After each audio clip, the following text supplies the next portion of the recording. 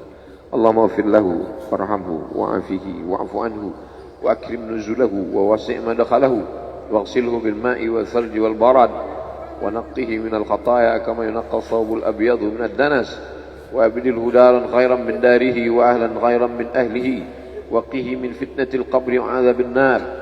اللهم لا تحرمنا أجره ولا تفتنا بعده واغفر لنا وله ولإخواننا الذين سبقونا بالإيمان ولا تجعل في قلوبنا غلا للذين آمنوا ربنا إنك رؤوف رحيم.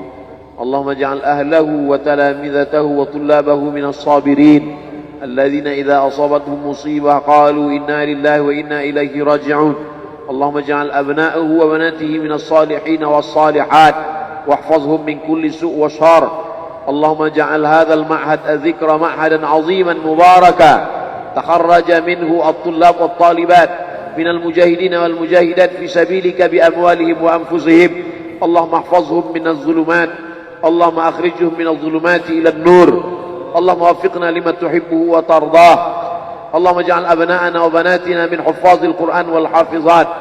اللهم اجعل قبره روضة من رياض الجنان لا تجعل قبره حفرة من حفر النيران. وصلى الله على سيدنا ومولانا وشفيعنا وذخرنا محمد وعلى آله وصحبه وسلم والحمد لله رب العالمين. Kalau sayang dengan almarhum, hidupkan majelisnya, ramaikan, bangkitkan semangat, tunjukkan kepada Allah Subhanahu wa taala bahwa kita cinta. Sab'atun yudhilluhumullah, 7 orang yang dapat naungan yauma la illa dhilluh, hari itu tak ada naungan kecuali naungan Allah. Rajulani, 2 orang, tahabba fillah, berkasih sayang karena Allah, ijtama'a alaih, bersama karena Allah, wa tafarraqa alaih. Saya berharap saya dengan almarhum, saya dengan Abah Raud, saya dengan para sahabat termasuk yang mendapatkan naungan ini.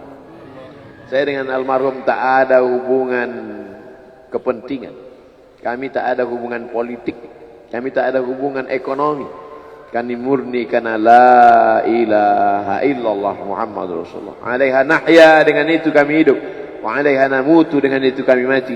Wa biha nub'atsu insyaallah, dengan itu juga nanti kita akan dibangkitkan. Sayang dengan Nabi, hidupkan masjid-masjid. Sayang dengan ulama, hidupkan majelis-majelisnya. Jaga peninggalan-peninggalannya. Lanjutkan perjuangannya. Itu bukti sayang. Sayang bukan di tepi bibir, sayang bukan basa-basi. Oleh sebab itu kita akan dituntut di hadapan Allah tentang nikmat besar ini. Mudah-mudahan kita lulus ujian dunia, ujian akhirat. Amin ya rabbal alamin. Terima kasih segala perhatian. Mohon maaf segala kesilapan dan kekhilafan. Jangan lupa salat sunat isyraq 2 rakaat. Terima kasih. Wassalamualaikum warahmatullahi wabarakatuh.